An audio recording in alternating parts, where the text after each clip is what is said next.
most welcome to Historiesbanan, History Reconnaissance, and the Copper Empire. Follow us to Utah, USA and back to the late 1930s. This is a really interesting documentary of the Bingham Canyon Copper Mine, also known as the Kennecott Copper Mine. This mine, still in operation, is the largest man-made excavation and deepest open pit mine in the world, and is considered to have produced more copper than any other mine in history. And please, like, share and subscribe, it means a lot to us. Copperton, Utah, the model city that Copper built with its copper-shingled homes, is the approach to Bingham, famous mining town with its 7-mile-long canyon street, a narrow lane sprouting frame dwellings.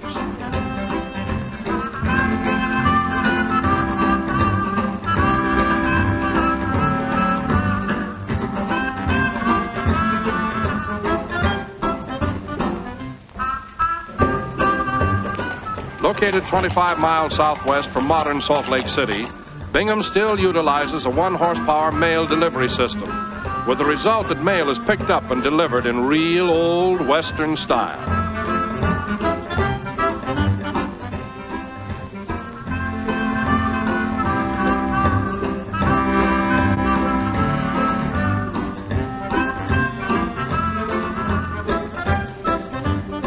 Our next objective is the mine headquarters of the Utah Copper Company, for many years the scene of feverish activity.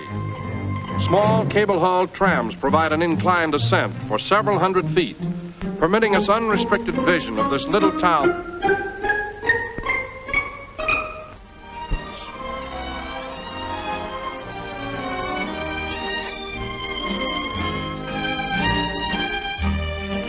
So vast are the mining operations here, it is necessary to board yet another vehicle, this time the caboose of a supply train, to see the world's largest open-cut copper mine.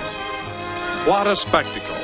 This man-made wonder, an immense amphitheater-like quarry, terraced with 23 benches or working levels, each 70 feet high. The mine covers an operating area of 475 acres. It is 1,600 feet from the crest to the floor of the pit, which is encircled with miles of railroad track, over which electric engines haul ore cars of 80 and 100-ton capacity. First prospected in 1862 by United States soldiers, it remained dormant until the period of the Spanish-American War, when Colonel Daniel C. Jackling, realizing its great possibilities, made his preliminary efforts to create this awe-inspiring project. Like the fabled ventures of Egyptian pharaohs, this great enterprise, too, depends upon manpower, and more than 4,000 are employed when operating at peak capacity to handle a single day's output of 70,000 tons of low-grade copper ore. Enough mineral in one day to fill 824 cars, equivalent to a train almost 5 miles long, and that's mining. Terrace and trestle cross and recross this massive mineral basin.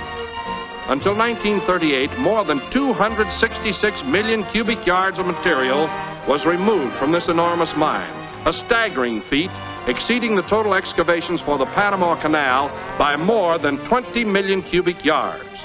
A blasting preliminary is the loading and shooting of spring holes, a prologue to the stupendous multiple explosions.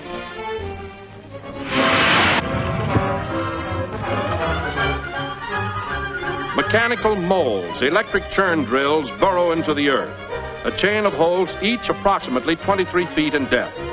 Fearless powder monkeys nonchalantly pack these small but mighty capsules of ammonium nitrate powder into the apertures, enough explosive to literally move the earth.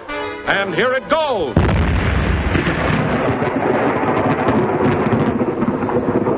What an explosion! Thunder over Utah!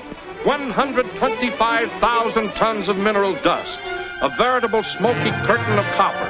This man-made earthquake is the signal that sends empty ore cars on their way to load up, and it becomes necessary to lay whole sections of new track in order to reach the debris. 29 electric shovels stab the earth, giant steel dippers scooping 6 to 7 tons of rock at a time, completely filling an ore car in the record time of 5 minutes.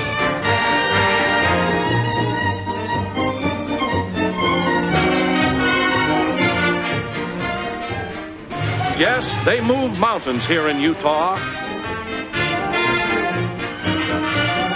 and the parade of rock-laden cars starts for the Magna Mill.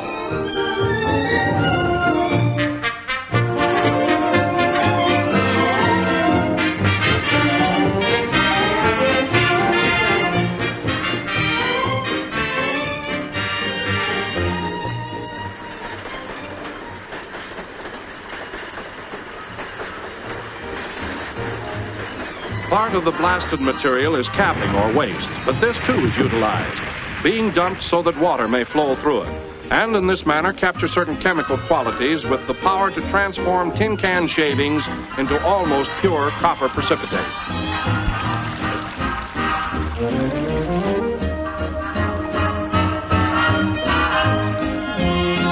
In reality, these shavings are scrap iron, gathered in bales like hay.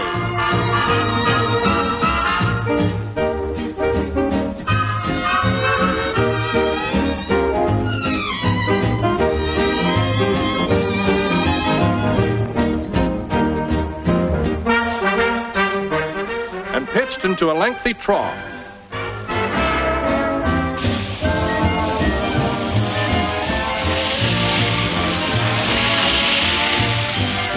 Becoming saturated with the copper-charged water, the waste iron is magically converted into copper. Troughs, technically called launders, deposit the solution in huge settling tanks, extending the length of the plant. At this stage, the precipitate is 89% copper, and is ready to be transported to the smelter for the fiery baptism which will convert it into solid metal.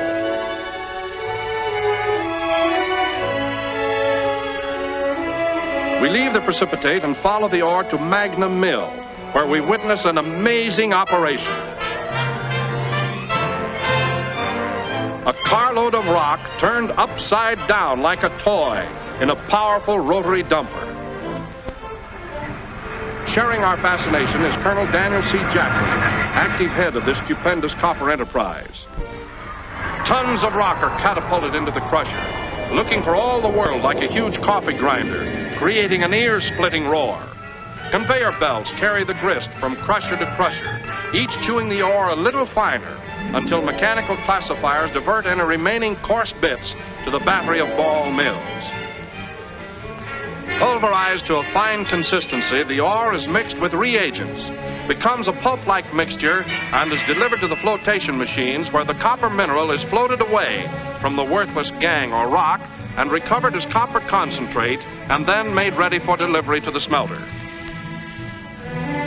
Here, gold, strangely enough, is a byproduct of copper, being caught in valuable quantities in these launders through which the mill tailings flow. Efficient mining and smelting of low-grade ore makes for continuous activity at the massive Garfield smelter, where more copper matte is produced than at any other place in the world. From one steel volcano to another, the fiery copper lava is drawn, rejecting all waste material or slag.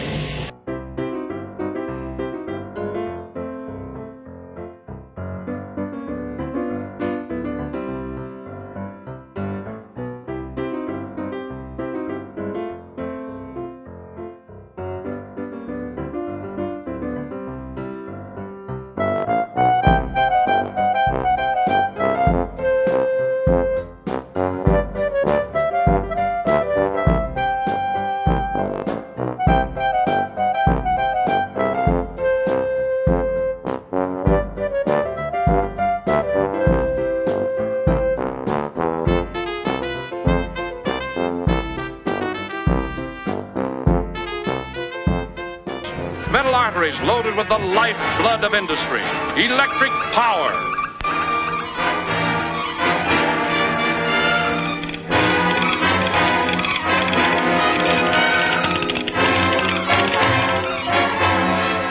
Hemispheres are linked. A world speaks. That's copper. That's all, folks. Thanks for watching. Please like and subscribe.